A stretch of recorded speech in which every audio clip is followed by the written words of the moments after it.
बात कर लेते हैं दिल्ली के 3 बड़े अस्पतालों में जूनियर डॉक्टर्स की हड़ताल की। हड़ताल से मरीज परेशान है। नीट पीजी काउंसलिंग की मांग को लेकर डॉक्टर विरोध प्रदर्शन कर रहे हैं। माफ कीजिएगा। डॉक्टरों का कहना है कि काउंसलिंग में देरी की वजह से डॉक्टरों की कमी दूर नहीं हो पा रही है। डॉक्टरों ने ओपीडी और इमरजेंसी सेवा बंद कर दी है। डॉक्टरों की मांग अपनी जगह है, लेकिन बड़ा सवाल यह है कि मरीजों का क्या होगा। क्या डॉक्टर अपनी शपथ भूल गए? क्या काम और विरोध साथ साथ नहीं हो सकता? उन मरीजों की क्या गलती है जो इलाज के लिए अस्पताल पहुंचे हुए? तो देखिए, कोरोना काल चल रहा है। डॉक्टरों को भगवान का दर्जा दिया गया है, भगवान माना जाता है डॉक्टरों को, लेकिन यही डॉक्टर जब अपनी मांगों के लिए हड़ताल पर चले जाते हैं और मरीजों को उनके हाल पर छोड़ देते हैं तो बड़ा सवाल उठता है। और सवाल ये भी उठता है कि क्या वे अपनी शपथ भूल गए, जिसमें हर स्थिति में मरीजों की सेवा उनका प्रथम धर्म है। इस वक्त दिल्ली के 3 बड़े अस्पतालों में जूनियर डॉक्टर्स की हड़ताल चल रही है और सबसे पहले हम आपको लेके जाना चाहते हैं राम मनोहर लोहिया अस्पताल। यहाँ पर हमारी सहयोगी मदीहा खान ने जो हालात देखे उस पर एक रिपोर्ट फाइल की है। आइए आपको दिखाते हैं। हड़ताल है रेजिडेंट डॉक्टर्स की, जो लगातार पीजी काउंसलिंग की मांग कर रहे हैं। इस वक्त आप देख सकते हैं यहाँ पर आरएमएल अस्पताल की तस्वीरें जहाँ पर डॉक्टर्स लगातार काम पर होते हैं, लेकिन आज काम पर नहीं, हड़ताल पर हैं डॉक्टर्स। और आप देखिए किस तरह से आज दूसरा दिन है अस्पताल में। कल भी ऐसे ही तस्वीरें आई थी और यहाँ पर आप देखिए काफी सारे लोग हैं, उनसे जानते हैं क्या कुछ कहेंगे। यहाँ पर सीनियर डॉक्टर्स भी हमारे साथ मौजूद है। कल यहाँ पर जो मीटिंग हुई वो हुई है डॉक्टर्स की एडमिनिस्ट्रेशन के साथ, क्या कुछ आश्वासन मिला है वो भी जानते हैं। सर, सबसे पहले तो मुझे ये बताइए, कल एडमिनिस्ट्रेशन की जो मीटिंग हुई उसमें क्या कुछ आप लोगों का आश्वासन मिला?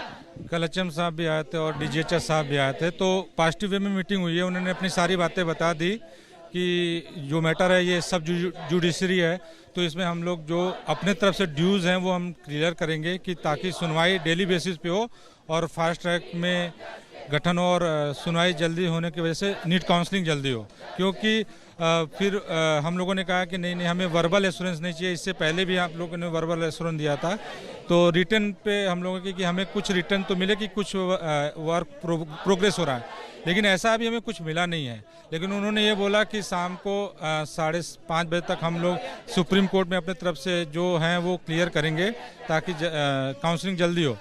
अभी तक तो शाम तक आया नहीं, अब आज भी हम लोग वेट कर रहे हैं। अगर कुछ आता है तो फिर उसी पे हम आगे क्या सोचेंगे। एडमिनिस्ट्रेशन कितना ज्यादा सपोर्ट कर रहा है इस हड़ताल में डॉक्टर्स?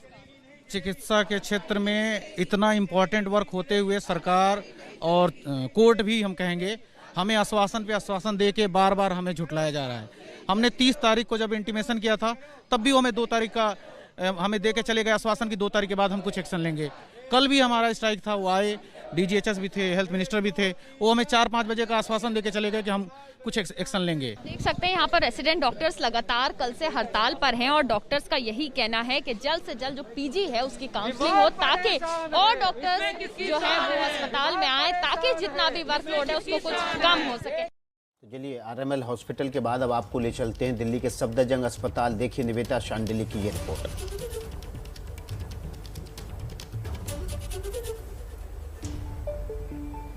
एक तरफ ओमाइक्रॉन वेरिएंट का खतरा और दूसरी तरफ बदहाल स्वास्थ्य व्यवस्था। हालात अभी राजधानी दिल्ली में ऐसे हैं कि सफदरजंग से लेकर के राम मनोहर लोहिया, लेडी हार्डिंग जैसे बड़े अस्पतालों में हड़ताल चल रही है। रेजिडेंट डॉक्टर्स का जो एसोसिएशन है, फेडरेशन ऑफ रेजिडेंट डॉक्टर्स, वो हड़ताल पर है। कारण ये है कि स्टाफ नहीं है और दूसरी तरफ नीट पीजी की जो परीक्षाएं होती हैं वो भी नहीं हुई, जिसके चलते नया स्टाफ आ नहीं पाया और ये लोग ओवरबर्डन हो गए। आज दूसरा दिन है हड़ताल का। इमरजेंसी भी बंद कर दी गई है। पहले भी विरोध प्रदर्शन हुआ मगर उसमें केवल ओपीडी बंद थी, अब इमरजेंसी सर्विसेज बंद है। सर, दूसरा दिन है, किस तरह कुछ बातचीत वगैरह हुई है आपकी? कल हमारी मीटिंग हुई थी मंत्री जी से, बट वही वर्बल एश्योरेंस उन्होंने दिया था कि हम आज हमारे लॉयर कोर्ट में गए हुए मेंशन करने के लिए और होपफुली 1-2 दिन में हमारी हियरिंग की डेट आ जाएगी। बट उसके बाद उन्होंने कुछ इंटीमेशन दिया नहीं। उन्होंने कहा था शाम तक आपको अपडेट कर देंगे, बट कोई अपडेट आया नहीं मेरे पास अभी तक।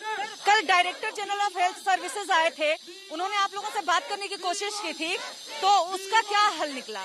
कुछ भी हल नहीं निकला। वही वर्बल एश्योरेंस तो पहले भी 27 तारीख को दे दिया गया था हमें, बट उस अपने बात पे वो खड़े नहीं उतरे और कल फिर से वर्बल एश्योरेंस, तो सिर्फ वर्बल एश्योरेंस के बेसिस पे जो 10,000 जो रेजिडेंट डॉक्टर्स प्रोटेस्ट कर रहे हैं उनको समझाना बहुत ही मुश्किल है। ये डॉक्टर्स हैं जो कि ओवरबर्डन हो चुके हैं और आप देखिए कि वी वांट जस्टिस के भी नारे लग रहे हैं और साथ ही साथ कहा जा रहा है कि काउंसलिंग शुरू करवाओ क्योंकि बिना काउंसलिंग के नया स्टाफ आ नहीं पाएगा। और सबसे पहले आप देखिए कि नए कोरोना को हराना है तो नए डॉक्टर्स को भी लाना है, काउंसलिंग को जल्दी करवाओ और अस्पतालों को मजबूत बनाओ क्योंकि तीसरे लहर की संभावना है। तो ऐसे में इस वक्त जरूरी है कि स्वास्थ्य प्रणाली को मजबूत किया जाए, स्वास्थ्य व्यवस्थाओं को मजबूत बनाया जाए और डॉक्टर इसी तरह से प्रोटेस्ट करने के लिए मजबूर है। मैम, कब तक चलने वाली हड़ताल? मैम, जब तक कि हमारी मांगे पूरी नहीं होंगी तब तक कि वी वांट काउंसलिंग। हमें उन लोग को देना पड़ेगा कुछ अब उनको कोई ना कोई हमें किस आश्वासन देना पड़ेगा। ओपीडी के साथ साथ इमरजेंसी सर्विसेज भी आप बंद? हम बंद रखेंगे। तो आपने सुना कि ओपीडी के साथ साथ इमरजेंसी सर्विसेज भी बंद रहेंगी, यानी कि एक तरफ से सरकार के ऊपर भी प्रेशर पड़ रहा है क्योंकि दिल्ली के सबसे बड़े अस्पतालों की अभी स्थिति ये है कि वहां पे मरीज तो हैं लेकिन डॉक्टर्स नहीं है देखने के लिए और 1 साल बर्बाद होने की बातें डॉक्टर्स कर रहे हैं क्योंकि नीट पीजी की काउंसलिंग नहीं शुरू हुई। तो इसको लेकर के रोष बहुत ज्यादा, गुस्सा बहुत ज्यादा, विरोध प्रदर्शन पहले भी हुए लेकिन जब बातें नहीं मानी गई तो अंत में कल से यानी कि 6 तारीख से इन डॉक्टरों ने पूर्णकालिक हड़ताल जो है, अनिश्चितकालिक हड़ताल जो है वो उन्होंने शुरू कर दिया। तो देखिए, जहां डॉक्टर्स परेशान हैं वो बैठे हैं हड़ताल पर, लेकिन उनकी हड़ताल के चलते मरीज भी खासे परेशान है। निवेदिता शांडिल्या ने कुछ मरीजों से बात की, आइए देखते हैं उनकी रिपोर्ट। डॉक्टरों की हड़ताल चल रही है क्योंकि डॉक्टर काफी दिनों से परेशान है, ओवरबर्डन्ड है, स्टाफ कम है, इसके बावजूद मरीजों की संख्या कम नहीं होती है। सफदरजंग अस्पताल में हम जो मरीज हैं आप देखिए वो भी परेशान हो रहे हैं, यहाँ पे बैठे हुए आपको दिखाई देंगे। यानी कि सिस्टम की लापरवाही से न सिर्फ एक तरफ डॉक्टर परेशान है बल्कि मरीजों को भी दिक्कत हो रही है। इलाज कराने आई हैं आप अपना? जी, मेरे को 3 साल 10 साल हो गए मेरे को। अभी तो सब बंद हो रहा है, फिर कैसे इलाज? क्या मेरे हस्बैंड आएंगे जब जाऊंगी मैं। अभी आपके पति अंदर है? हाँ। क्या परेशानी है आपको? मेरे ना पैर में ना ये पंजा कट गया है तो इन्फेक्शन फैल गया था तो वो ना दोबारा से छाले से हो गए मेरे पैर में, तो वही दिखाने आई थी मैं। हाँ, लेकिन यहाँ तो प्रदर्शन वगैरह चल रहा है, कैसे क्या? तो मैडम मैं अभी चली जाऊंगी, मेरे हस्बैंड आ जाएंगे फिर मैं चली जाऊंगी। नहीं इलाज कराएंगे? नहीं कराऊंगी, फिर मैं शुक्रवार को आऊंगी। डॉक्टर शुक्रवार को बैठते हैं, मेरे मंगलवार को शुक्रवार को बाद में आके इलाज? हाँ जी, पैर वाले डॉक्टर ना शुक्रवार को और बुधवार को, उसको मंगलवार को बैठते हैं।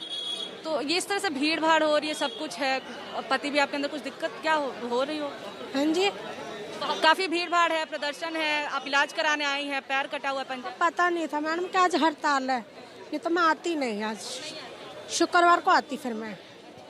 हाँ, को नहीं पता था कि अचानक से डॉक्टर इस तरह से बात? मेरे को पता नहीं था ना बिल्कुल भी, अगर मेरे को पता होता तो मैं आज आती नहीं, मैं शुक्रवार को ही आती फिर अपना ट्रीटमेंट करवाने, इसलिए। अभी कब डॉक्टर हर शुक्रवार को ही देखता है? हाँ जी, मेरे को शुक्रवार को डॉक्टर देखते हैं। ये बताइए, अब अभी डॉक्टर लोग बोल रहे हैं कि स्टाफ जो है वो कम है, इस वजह से हम हड़ताल पे जा रहे हैं। आप मरीज हैं, आपको क्या लग रहा है, ये ठीक है, दिक्कत तो होगी, क्या होगा? अभी ये तो मैडम मेरे को पता नहीं, मेरा पैर थोड़ा पहले ठीक हो गया था, बीच में ये ना अभी 2-3 दिन से ना एकदम बुखार चढ़ा, पैर में छाले से हो गए तो ये छिल गया। सर्जरी हुई थी मेरी तो मेरे को 2 साल हो गया। हाँ, तो आपने सुना ये मरीज हैं जो कि यहाँ पे बैठे हुए हैं, ओपीडी के बाहर ओपीडी सर्विसेज बंद हो गई हैं, इमरजेंसी सर्विसेज भी बंद हो गई हैं। आप देख सकते हैं कि खाली यही नहीं है, तमाम ऐसे लोग हैं और साथ ही साथ आपको डॉक्टर्स भी दिखाई देंगे जो कि हड़ताल के लिए यहाँ पे मौजूद है। यानी कि सिस्टम की लापरवाही की वजह से ना सिर्फ डॉक्टर परेशान हो रहे हैं बल्कि साथ ही साथ वो मरीज भी परेशान हो रहे हैं कि जो राजधानी दिल्ली आते हैं दूर दूर से, ना सिर्फ दिल्ली के लोग बल्कि यूपी, बिहार, तमाम राज्यों के लोग जो लोग आते हैं वो भी यहाँ पे बैठे हुए हैं। लेकिन देर पे देर की जा रही है, काउंसलिंग में देरी हो रही है, नाराजगी डॉक्टरों में भी है, नाराजगी मरीजों में भी है, लेकिन इसके बावजूद सिवाय वादों और दावों के कुछ नहीं हो रहा है। कैमरा पर्सन अजय तिवारी के साथ Nivedita Shandilya, ABP news Delhi.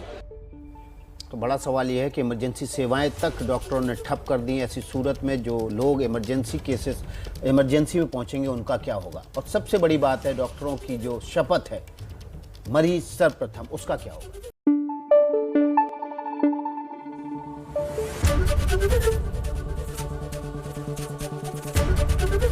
ABP news आपको रखे आगे।